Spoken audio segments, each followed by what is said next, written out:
Good morning, students. In our last class, we have studied the Ohm's law, right?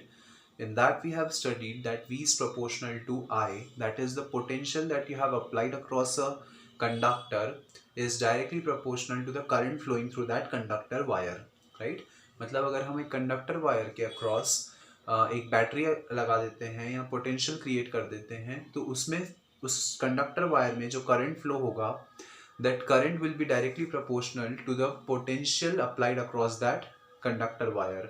The more will be the potential, the more will be the current flow through the conductor wire. This thing we have already discussed in our last class, right?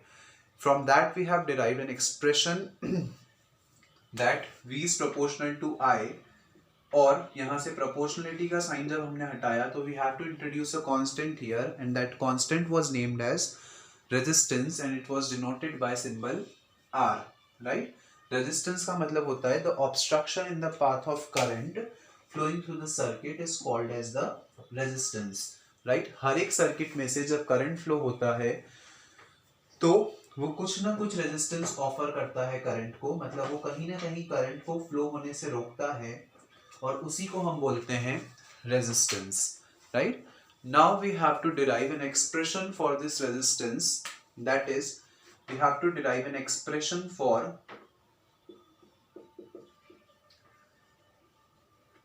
Capital R, that is the resistance.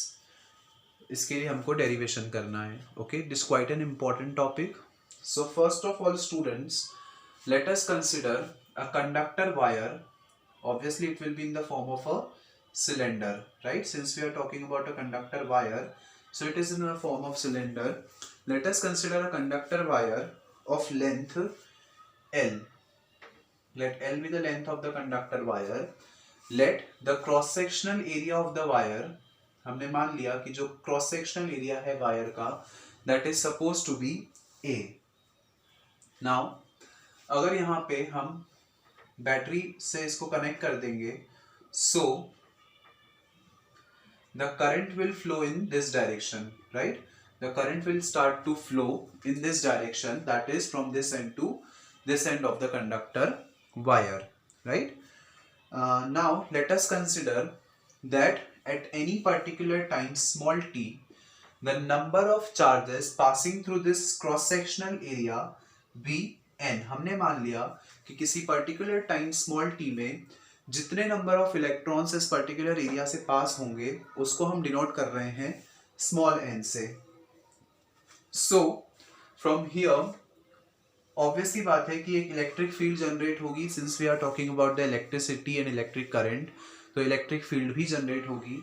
And we know that the intensity of electric field can be given by V upon में L, right?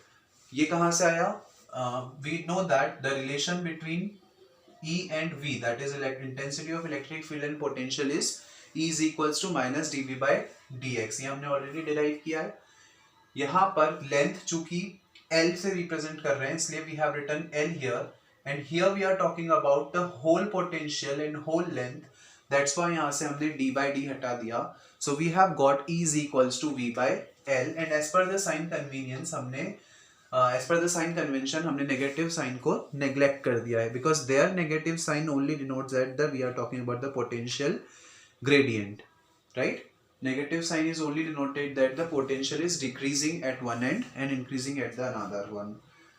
Also we know that, give it equation number 1. Also we know one thing, that E is equals to F upon में Q. Electric field के अंदर किसी point पर कोई charge कितना force experience कर रहा है, इसी को हम बोलते हैं intensity of electric field, right? Also one thing has to be noted down here, that electric current के लिए जब भी हम चार्ज की बात करेंगे तो we are talking about the electrons, right? Because electricity किसके कारण फ्लो हो रही है? फ्लो ऑफ इलेक्ट्रॉन्स के कारण. इसमें प्रोटॉन का कोई भी रोल नहीं है, इसलिए हम यहाँ पे चार्ज की जगह पे लिख सकते हैं small e, that is which is denoting the electron, right? So we have got E is equals to F by E, or from here you can write F is equals to capital E into small e. Give it equation number 2. This thing has to be keep in mind here, that capital E is the intensity of electric field and small e is the charge on electron, that is 1.6 into 10 to the power minus 19 coulomb, right? Now students, on putting F is equals to capital E into small e, on putting the value of this capital E from equation number 1, हमने equation 1 से इस capital E की value put की, so we have got V by L into small e, right? और इसको मैं ऐसा लिख देता हूँ EV into EV upon में small l, give it equation number 3. Also one thing we know by Newton's second law of motion that F is equals to ma, ये चीज भी हमको क्लियर है by Newton's second law that F is equals to ma. From here अगर मैं a की value निकालूं, so I have got a is equals to F upon में m. और यहां पर अगर मैं इक्वेशन 3 से f की वैल्यू पुट करूं, so I have got a is equals to f की जगह मैंने पुट कर दिया, f की वैल्यू मैंने यहां से पुट कर दी, so I have got ev by l और ये अपॉन का m as it is, so I have got ev by lm. a is equals to e into v upon में l into m. a is the acceleration, e is the charge on electron, v potential, l is the length of wire, and small m is the mass of the charges that we are talking about, right? Also we know that v is equals to u plus at, right? By Newton's first equation of motion आपको ये चीज clear है that v is equals to u plus at. यहाँ पर हम बात कर रहे हैं रिलैक्सेशन टाइम की. रिलैक्सेशन टाइम का मतलब होता है, हम लोगों ने डिस्कस किया था कि इलेक्ट्रॉन का मल्टीपल टाइम कोलिजन होगा और रिपल्शन लगे, उस पर रिपल्शन का एक फोर्स लगेगा due to the another electrons and positive ions, right? This thing we have already discussed. So relaxation time का मतलब होता है वो टाइम, दो सक्सेसिव कोलिजन्स के बीच का जो टाइम होता है उसको हम बोलते हैं रिलैक्सेशन टाइम, राइट? मतलब एक इलेक्ट्रॉन एक पॉजिटिव आयन से टकराया, उसके बाद कुछ दूर चला और दूसरे पॉजिटिव आयन से टकराया, तो इन दोनों टकराने के बीच का जो टाइम था, जितनी देर तक वो इलेक्ट्रॉन किसी डिस्टेंस पे कवर किया है, उस डिस्टेंस पे चला है, उस पर्टिकुलर टाइम को हम बोलेंगे relaxation time, and usually it is denoted bye tau, right? Also one thing we know that initial velocity क्या होगी? जीरो, बिकॉज जब आपने पोटेंशियल अप्लाई नहीं किया है बैटरी पर, उस केस में जो इलेक्ट्रॉन्स होंगे वो रेस्ट में होंगे, और जब इलेक्ट्रॉन्स रेस्ट में होंगे तो उनकी इनिशियल वेलोसिटी क्या हो जाएगी? Zero. So from here you will get v is equals to a tau since u is equals to zero.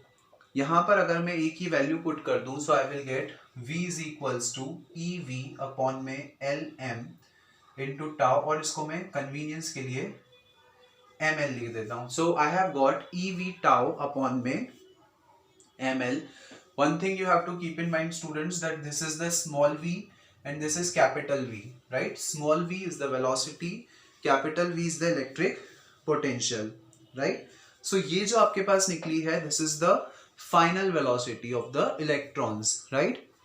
Now अगर हम यहाँ से drift velocity निकालना चाहें, तो drift velocity हो जाएगी initial velocity plus final velocity divided by 2. यही हमने डिस्कस किया था कि जो drift velocity होती है वो उसको हम एवरेज वेलोसिटी भी मान सकते हैं, और उसका फॉर्मूला हो जाएगा vd is equals to u plus v by 2. तो यहाँ पर vd अगर हम वैल्यूज पुट करें, so you have got vd is equals to ev tau upon में 2ml, right? This is the expression for the drift velocity of the electrons when they are moving from one end of the conductor wire to the another end, right? but हमको expression चाहिए r के लिए, so ये हमारे पास अभी drift velocity निकली है. also जब हमने drift velocity पढ़ा था तो वहां पर हमने expression निकाला था current के लिए भी, right? that is the total current flowing through the circuit when we are talking about the drift with some drift velocity I is equals to NEA VD, right? यही एक्सप्रेशन में हमने निकाला था that I is equals to NEA VD. यहाँ पर अगर हम इस Vd की वैल्यू पुट करें, so we have got NEA, Vd की वैल्यू पुट कर दो EV टाउ अपॉन में 2ml, E इंटू E हो जाएगा E स्क्वायर,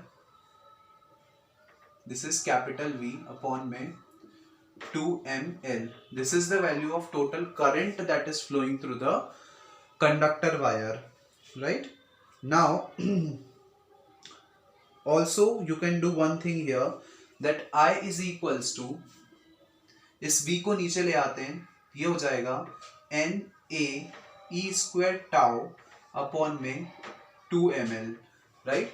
यहां से जितनी भी कांस्टेंट टर्म्स हैं अगर मैं उनको अलग कर दूं, ऑल्सो एक चीज आपको पता है that V is equals to I R और R is equals to V upon में I, राइट? मतलब अगर मैं इस इक्वेशन को रेसिप्रोकल कर दूं तो LHS में मेरे पास क्या आ जाएगा, R की वैल्यू. तो पहले रेसिप्रोकल कर देते हैं. We have got V upon में I is equals to NA E square tau upon में, सॉरी ये नीचे आ जाएगा, 2ml ऊपर चला जाएगा, so I have got 2ml upon में NA E square into tau. कुछ भी नहीं किया, हमने पूरी इक्वेशन को रेसिप्रोकल कर दिया क्योंकि ओम्स लॉ से हमको पता है दैट V अपॉन में I is equals to R. यहां से हम जितनी भी कांस्टेंट टर्म्स हैं उनको अलग कर देते हैं. सो 2m अपॉन में N E square tau L upon में A, ये सारी चीजें कांस्टेंट हो जाएंगी. मास ऑफ इलेक्ट्रॉन कांस्टेंट है, 2 कांस्टेंट है, number of charges that are flowing through the unit cross sectional area, that is also a constant. E is the charge on an electron is also constant, and relaxation time वो भी constant, right? और V upon में I को हमने लिख दिया R by Ohm's law, right? Now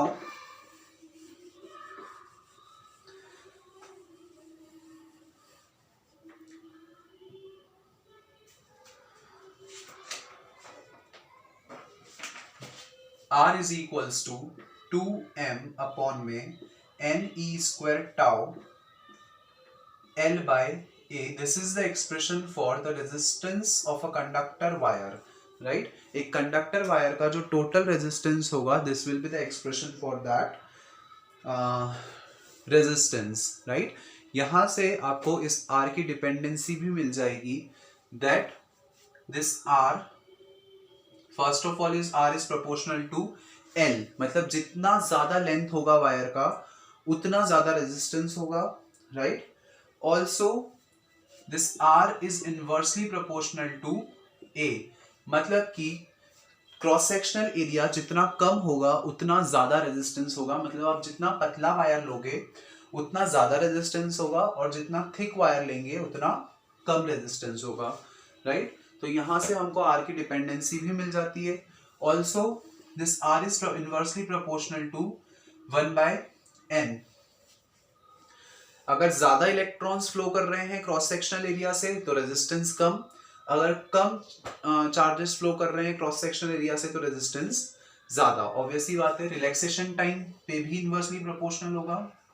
relaxation time ज्यादा तो रेजिस्टेंस कम, रिलैक्सेशन टाइम कम तो रेजिस्टेंस ज्यादा. तो these are some of the factors on which the resistance of a conductor wire depends, right? I hope it is clear to all of you. It is quite an important topic, that the expression for capital R, okay?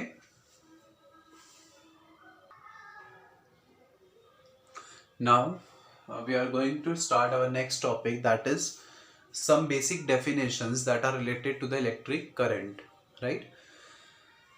कुछ basic terminologies हैं जो हमने पहले भी पढ़ी हैं. Now also we are discussing it. First one is the electrical conductor, that is G, right? So electrical conductor का मतलब आपको पता है, the substance which allow electricity to pass through it are called as the conductor, right? So वही definition होगी normal conductor की, कि ऐसा सब्सटेंस जो कि चार्जेस को अपने अंदर से फ्लो होने दे या इलेक्ट्रिक करंट को फ्लो होने दे, that is called as the electric conductor and it is denoted by capital G. अगर हम बात करें रेजिस्टेंस की डेफिनेशन की, तो रेजिस्टेंस की डेफिनेशन होती है the obstruction in the path of current, मतलब रेजिस्टेंस जो है वो करंट को फ्लो होने से रोक रहा है और जो कंडक्टर है वो करंट को फ्लो होने दे रहा है। तो हम ये बोल सकते हैं कि जो इलेक्ट्रिकल कंडक्टर है वो रेजिस्टेंस का अपोजिट होता है या रेसिप्रोकल होता है, right. So we can say that electric conductor is equals to the reciprocal of electric resistance, right, क्योंकि दोनों का काम जो है वो जस्ट उल्टा एक दूसरे से, रेजिस्टेंस करंट को फ्लो होने से रोकेगा और करंट कंडक्टर जो है वो करंट को फ्लो होने देगा, राइट। सो यहां से हम इसको सिंबॉलिकली अगर लिखें, सो G इज इक्वल्स टू हो जाएगा 1/R। अगर इसकी एसआई यूनिट की बात करें तो रेजिस्टेंस की एसआई यूनिट होती है ओम, सो G की एसआई यूनिट हो जाएगी ओम इनवर्स, या इस तरीके से भी लिख सकते हैं, या इसकी एसआई यूनिट हम MHO, ओम को उल्टा करके MHO भी लिख सकते हैं, that is also considered to be the SI unit of electric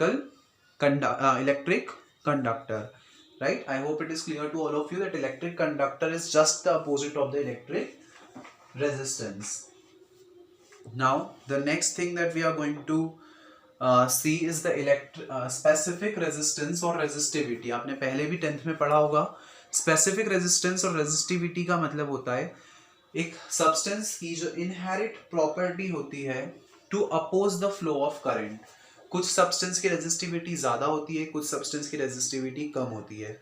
हर एक सब्सटेंस की एक इनहेरिट प्रॉपर्टी होती है कि वो करंट को फ्लो होने से रोकता है और उसी प्रॉपर्टी को बोला जाता है रेजिस्टिविटी या स्पेसिफिक रेजिस्टेंस, राइट। अभी हमने R के लिए जो एक्सप्रेशन डिराइव किया था वहां से हमने देखा कि R is proportional to L, मतलब जितना ज्यादा लेंथ ऑफ वायर होगा उतना ज्यादा रेजिस्टेंस होगा। ऑल्सो हमने देखा that R is inversely proportional to A, that is cross sectional area जितना कम रेजिस्टेंस उतना ज्यादा, क्रॉस सेक्शनल एरिया जितना ज्यादा रेजिस्टेंस उतना कम, मतलब जितना पतला वायर होगा उसका रेजिस्टेंस उतना ज्यादा होगा और जितना थिक वायर होगा उसका रेजिस्टेंस उतना कम होगा। अगर हम इन दोनों इक्वेशंस को कंबाइन कर दें, so we have got R is proportional to L by A, right.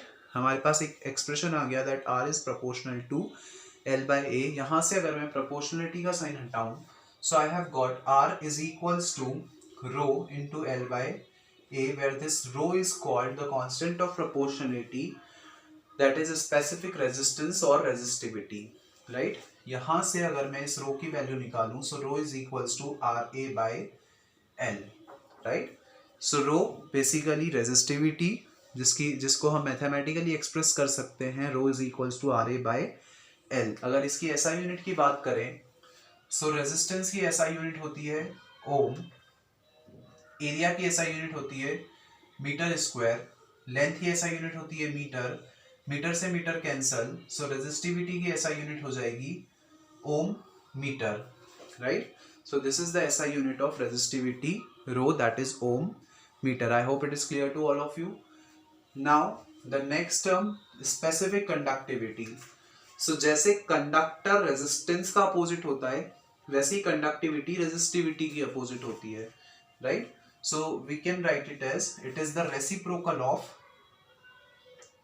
Specific resistance या रेजिस्टिविटी, और सिंबॉलिकली हम लिख सकते हैं सिग्मा इज इक्वल्स टू 1/में rho, right. That is the specific resistance is equals to reciprocal of specific conductivity is equals to 1/में specific resistance, that is rho, right. So इसके अगर इसकी एसआई यूनिट की बात करें तो इसकी एसआई यूनिट हो जाएगी इसकी एसआई यूनिट का just inverse, that is ohm metre का होल इनवर्स, या आप इसको ओम इनवर्स मीटर इनवर्स भी लिख सकते हो, right. And it is denoted by the symbol sigma. So I hope it is clear to you. These are some of the basic terminologies that are related to the electric current, right? Now it must be clear to you कि इनमें से किसी का भी dimensional formula कैसे निकालेंगे, right? आपको आना चाहिए.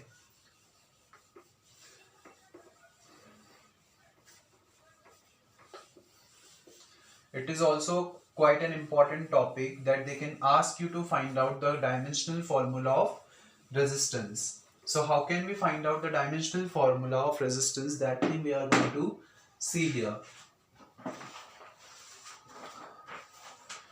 What do we mean by the term resistance, and how can we express it in the mathematical form? Also we have to find out the dimensional formula of this term resistance. Okay, so we have already studied that the obstruction in the path of current is called as the resistance. Current के path में जो obstruction होता है उस obstruction को ही हम बोलते हैं रेजिस्टेंस.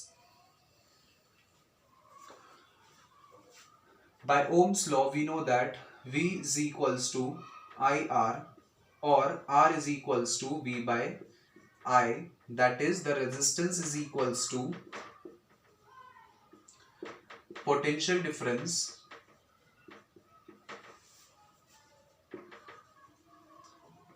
upon में electric current.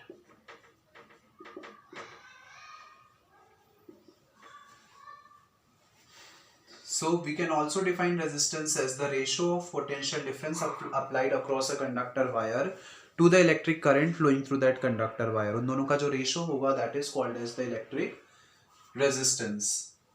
Electric resistance की SI unit की बात करें तो electric current की SI unit हो जाए electric resistance की SI unit हो जाएगी ohm, और it is denoted by the symbol ohm. अगर हम यहाँ से यूनिट रेजिस्टेंस को डिफाइन करें, so 1 ohm is equals to 1 volt upon में 1 एम्पियर. इट मींस अगर आपने एक सर्किट में 1 वोल्ट पोटेंशियल अप्लाई किया है और उसमें से 1 एम्पियर करंट फ्लो हो रहा है, then the resistance of that conductor wire is set to be 1 ohm resistance. Okay, now यहाँ से एक चीज और हमको समझ में आती है, that we have to find out the dimensional formula of resistance. It is also quite an important topic. Dimensional formula of any of the physical quantity can be asked to you in the objective type questions, right? And since the paper is going to be conceptual this year, so the dimensional formula has become quite an important topic. Okay, now resistance का dimensional formula हम निकालें. So R is equals to V by I. The dimensional formula of electric potential, अगर हमको potential का dimensional formula नहीं पता है तो we can find it out. We know that potential is the Wouden to bring a charge from infinity to a point, right? That is V is equals to W upon में Q. W का formula होता है ml square T inverse square, और charge का dimensional formula होता है AT. So from here you will get ml square T inverse Q A inverse, right? This is the dimensional formula of V. So I have put this value here. Electric current के लिए मैं लिख दूंगा A. जब ये A ऊपर जाएगा, so I have got ml square T inverse Q A inverse square. This is the dimensional formula of the resistance, right? और SI unit तो हमको पता ही है, that is ohm. So students, in this way you can find out the dimensional formula of resistance. So I hope it is clear to you. As we have been talking about the electric current through a wire, so the resistance, potential, electric field, intensity of electric field, all these terms have become quite an important topic, right? तो हमको चीजें ये सारी clear होना चाहिए that what do we exactly mean by all these terms. Okay, so you should know how to find out the dimensional formula of all these physical quantities. You should know the SI unit of all these physical quantities. Okay, and the topic that we have discussed, that to find out that to derive an expression for the resistance R, that is also quite an important topic. So that's all for today's class, students. In our next class we are going to study the next topic, that is the combination of resistance. Thank you.